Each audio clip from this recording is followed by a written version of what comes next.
So today we are studying Dhammapada verses 268 and 269, which read as follows. Na monena muni hoti, mūḷharūpo aviddasu.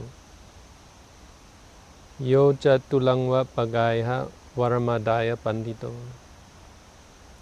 Pāpāni parivajjeti sa munī tena so munī. Yo munāti ubho loke muni tena pavuccati. So the translation I have to explain a little bit about to understand because it's using a definition of the word muni. So the verse says yo na monena muni hoti. So one is not a muni because of mona. So the word muni literally means something like one who is quiet or one who is silent. Quietude being a quality that was appreciated in spiritual people. But the Buddha says not monena. Mona means quiet or silence. So not by silence is one a quiet one. Because the word muni came to mean more than just being silent. Anyway, so one is not a quiet one just because of staying silent. Mūḷharūpo aviddasu, if they are deluded and ignorant. So if they are silent in delusion and ignorance. Yo tulaṃva paggayha varamādāya paṇḍito, who is wise and like someone who holds up a scale, a balance, takes only the good, pāpāni parivajjeti, shunning evil. This wise one, this muni, is for that reason a muni. This quiet one is for that reason quieted, means their mind is pure.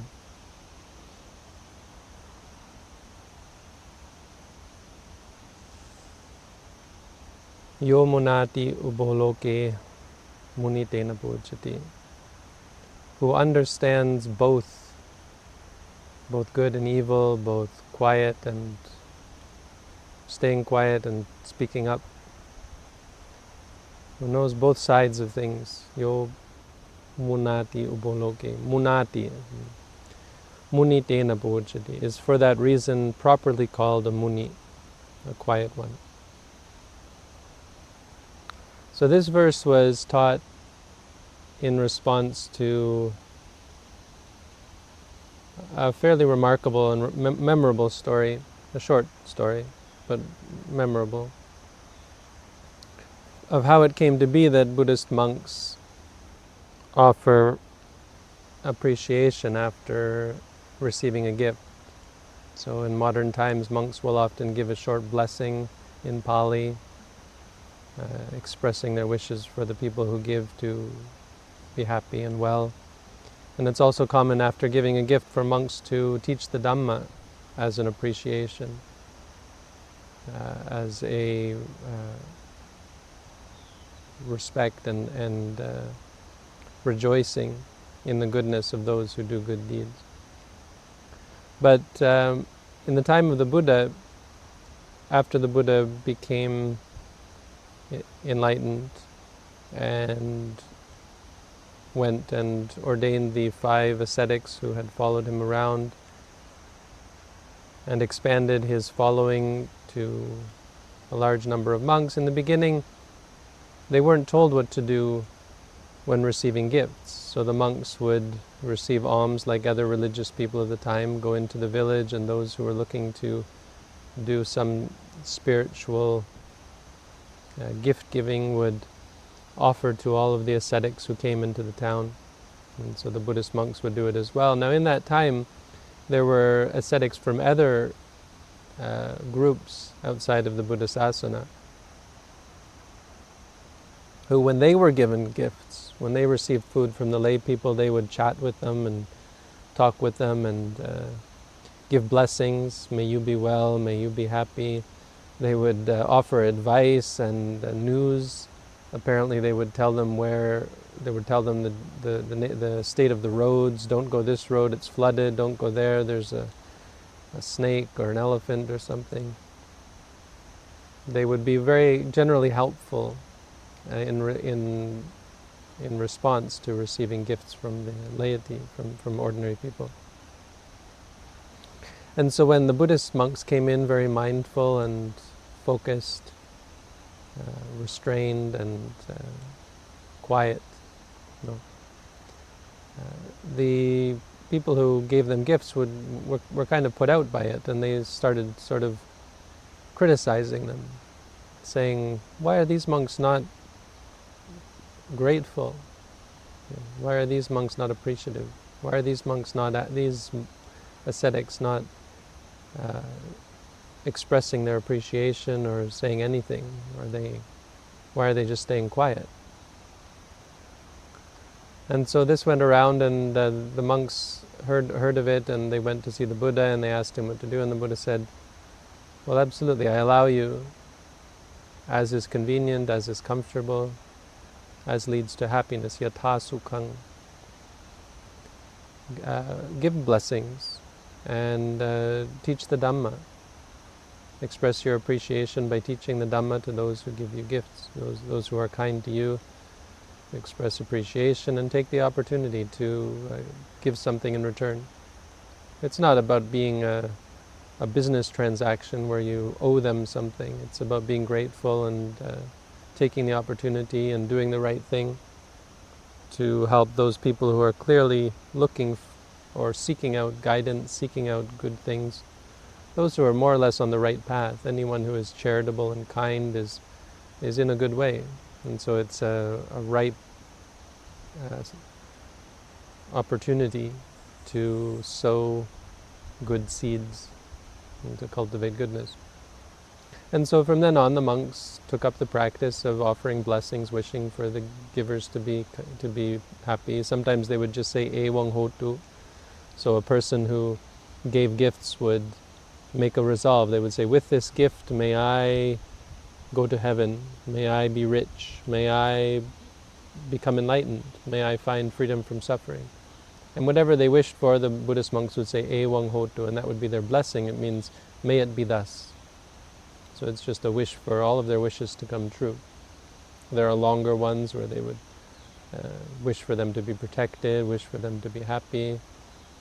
Acknowledging, there's a common one where we acknowledge that people who are respectful, who are reverential, gain great benefits, become, get the blessing from the gifts that they give, from the good that they do, from the kindness that they show. And they also began to give talks. So after giving, often the lay people would set up a place for the monks to sit and offer them food, and then the monks would be invited to talk on the Dhamma, and so they would give a short talk. Sometimes it would be a talk about giving, or sometimes about meditation, whatever was appropriate at the time. But then there were another group of ascetics who heard this and started criticizing the monks for speaking up. So there were ascetics who, like the Buddhist monks, never said anything. Some ascetics never spoke to lay people at all. Certainly when they received gifts, they refused to speak. And so they heard about, the Buddha was called Muni, he was called Sakya Muni, the sage. The word Muni came to mean a spiritual individual, a spiritual leader, and a highly accomplished spiritual being. Muni, often translated as sage or wise person. In Buddhism it tends to associate more with wisdom, based on this verse and other teachings. But they said, well, this word means one who is quiet, and why are these monks not keeping quiet? In in Gautama's religion, do they not practice what they preach? They preach the greatness of being a Muni, but they are not Muni. We are Muni because we are quiet. And so the monks heard this and they were in a bit of dilemma. First they were being criticized for not speaking, and now they were being criticized for speaking. And so they went to the Buddha again, and the Buddha said, no, some people keep quiet because of delusion, because they're confused and they have no idea what to say. Some people keep quiet out of fear, because they're afraid of saying the wrong thing. They have no confidence, even though they might know the answer. They're afraid of speaking out, to be criticized, maybe to be questioned. You know. Some people keep quiet out of miserliness. They aren't kind enough to teach others. You know. They think, oh, why would I bother to help other people? Why would I bother to say something of benefit in response to someone? Someone gives me a gift, why would I speak out? Maybe they're just stingy about it. That's what the Buddha said. And then he gave this verse, these two verses, as an explanation.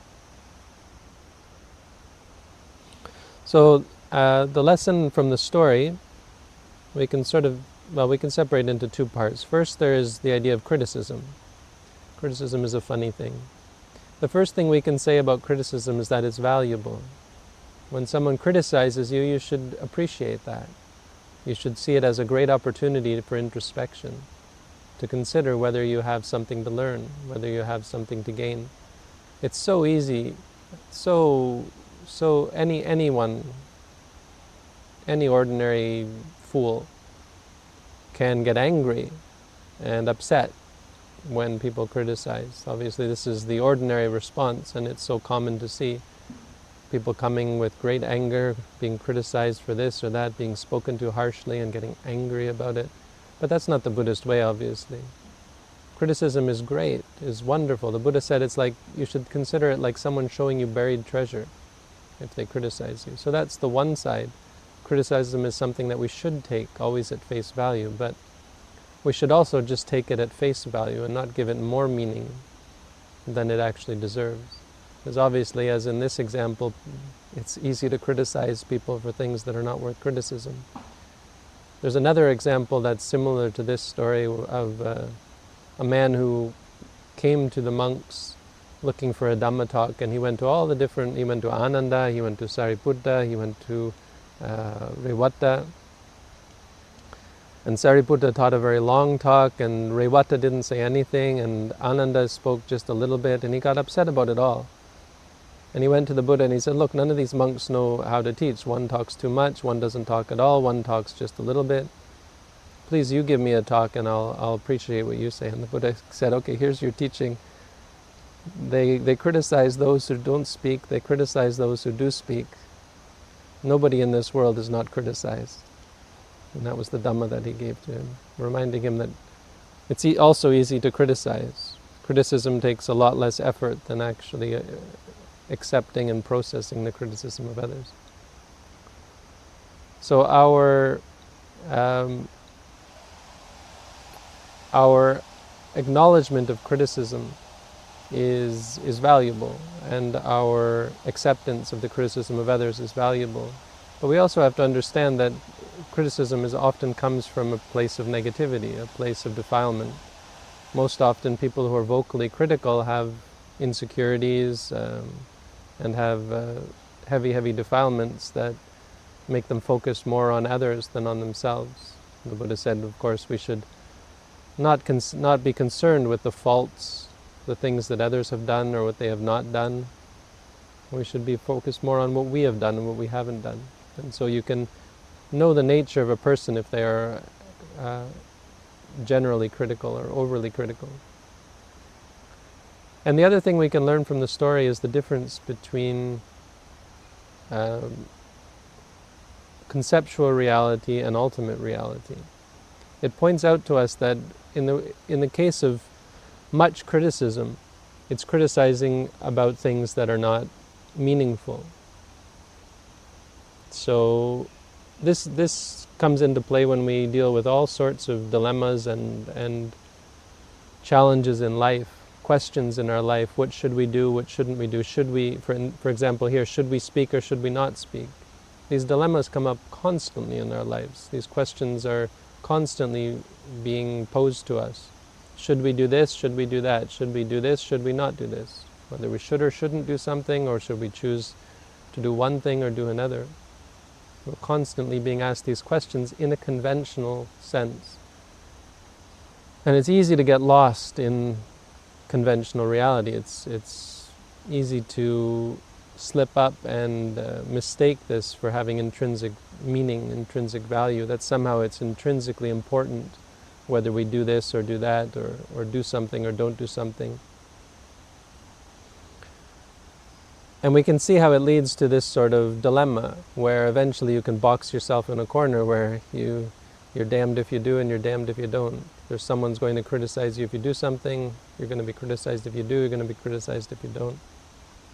And it's a good example that helps remind us of the contrived nature of ordinary experience, that our interactions with worldly subjects, worldly matters, is overly complicated by the contrived nature of things, that there really is no answer, and there's no solution such as one should never speak, or one should always speak when the opportunity presents. These answers are insufficient, they're harmful, they're clinging to something that is not worth clinging to. And this is as opposed to ultimate reality, which relates to the verse, where speaking can be wholesome and unwholesome, and staying silent can be wholesome and unwholesome, where the act of speaking is significant not for the act of speaking, but for the intent behind the speech, or the quality of mind engaged in the speech. And the same goes with staying silent. Staying silent is not valuable if one is corrupt in mind, if one's sulking or afraid or confused or deluded, and for that reason staying silent.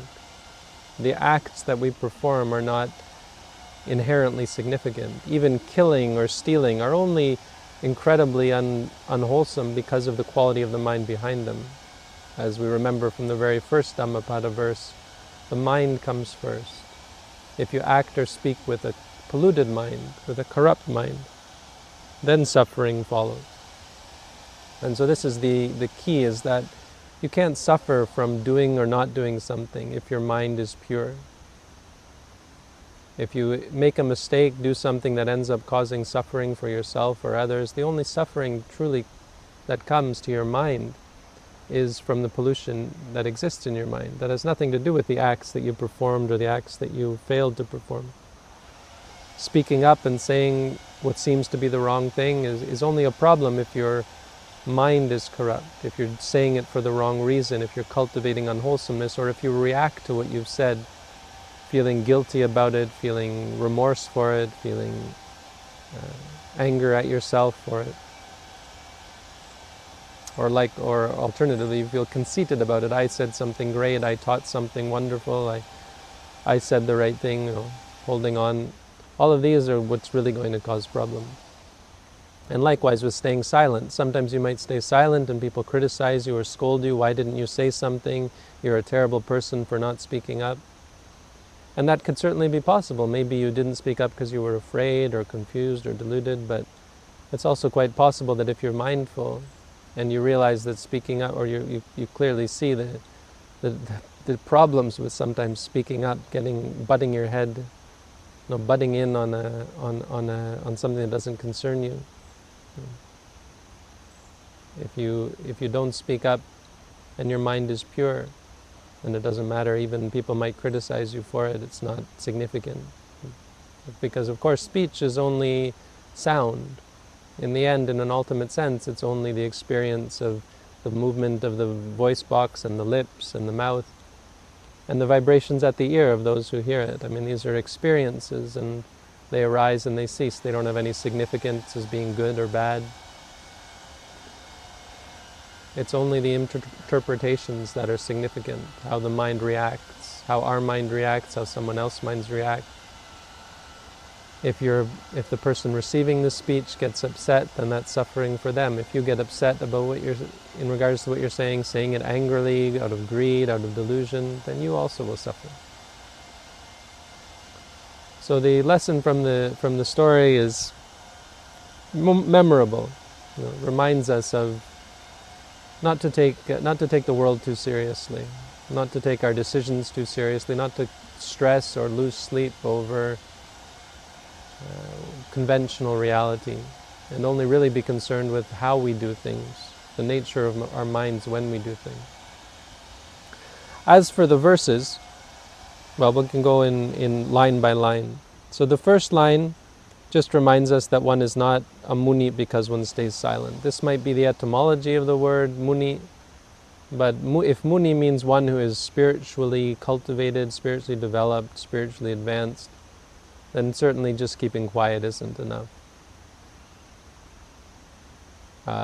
So if one is quiet, one might appear to be wise, but if one is quiet, as the Buddha said, just out of delusion, or if one is quiet because one doesn't know what to say, for example, ignorant, then one is certainly not worthy of being called truly quiet, because their mind is not quiet, their mind is all muddled. And then the second line is in regards to a set of scales, knowing the difference between, well, when to speak and when not to speak. And this is a quality of mindfulness. This relates to our practice of mindfulness, because mindfulness won't tell you what to say, but mindfulness will create the clarity of mind that allows you to speak or not speak as appropriate, because you won't be held back from speaking when it seems reasonable to speak, and you won't be compelled to speak when there's no reason to speak, compelled by greed, compelled by anger, compelled by delusion, sometimes wanting to hear your own voice, feeling like you know the answer and wanting other people to see you in a good light, or wanting to impress others, wanting to show your greatness, that sort of thing. Lots of reasons for speaking when there's no need to speak. Lots of reasons for keeping quiet when it's reasonable to speak, when it's right to speak. Mindfulness makes you reasonable. It doesn't give you all the answers. It doesn't prevent you from ever making what might end up being, appearing to be a mistake. But it prevents you from saying and doing things for the wrong reason. It prevents you from consciously acting to harm others or to manipulate others or that sort of thing, to do things for corrupt and unwholesome reasons. So you have a set of scales, and this is what makes one wise, because you have the ability to weigh good and bad and understand what is good and what is bad. One who does this is able to pick up what is good and abandon what is bad. So varamādāya paṇḍito, pāpāni parivajjeti. So they take up what is good and shun what is bad, what is evil. This muni, sat muni, this wise one is for that reason a wise one, or this quiet one is for that reason a quiet one.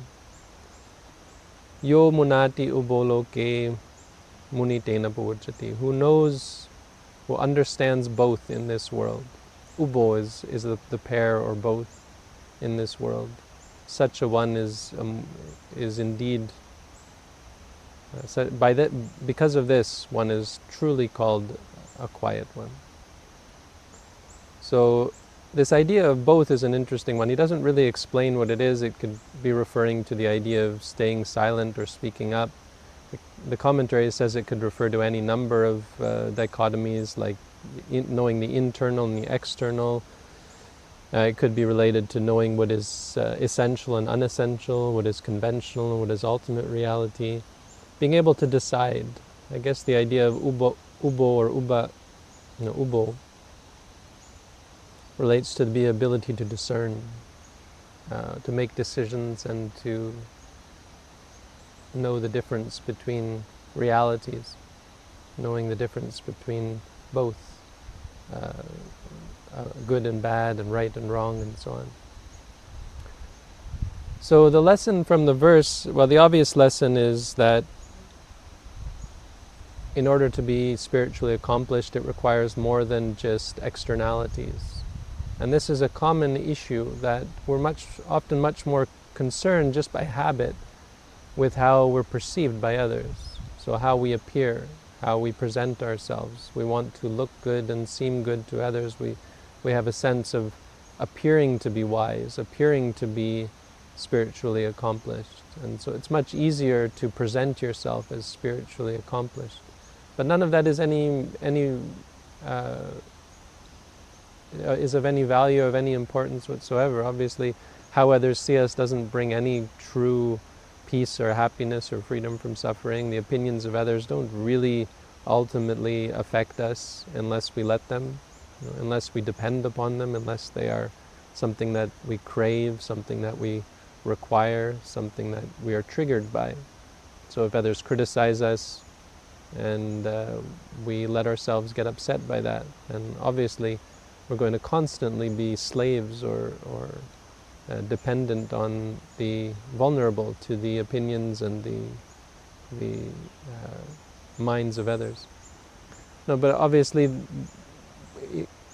in the Buddha's teaching, what truly makes one a spiritually advanced individual is being spiritually advanced. I mean, this isn't a deep or shouldn't be a surprising sort of teaching. This is obviously what we're engaged in with the practice of mindfulness. Mindfulness is such a personal experience, such a personal practice, and doesn't really relate to how you present yourself externally. A person who is mindful ultimately comes to be fairly natural in their behavior. They don't act or speak in a way that appears strange or odd. It just appears quite peaceful and quite profound and kind, compassionate, honest, clear. A person who is enlightened, their speech is clear, their acts are clearly thought out and clearly well defined. The things that they do and they say make sense and have meaning and have benefit. This is the goal of the sort of aim that we look for through our practice of mindfulness. And this is the qualities that come about through the practice of mindfulness, as mindfulness, again, doesn't give you intellectual answers of what you should do or what is right and what is wrong. It just helps you see experiences clearly, with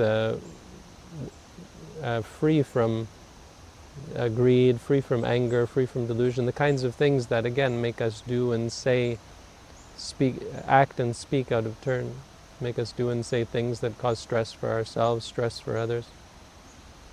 As we practice mindfulness, we calm the mind, we quiet the mind, and the mind becomes orderly and becomes clear. We're able to see the impulses of the mind, the desires to to seek out pleasure and find happiness for ourselves, the desires to create harm, to hurt others, the delusion, the conceit and ego that we might have, and we're able to see through them. We're able to overcome them. As a result of seeing how they bring stress and suffering, they become weaker. As we pay attention to our experiences, focusing on the nature of the experiences, the nature of our responses to experience, we gain wisdom and understanding about how the mind works and how stress and suffering comes about.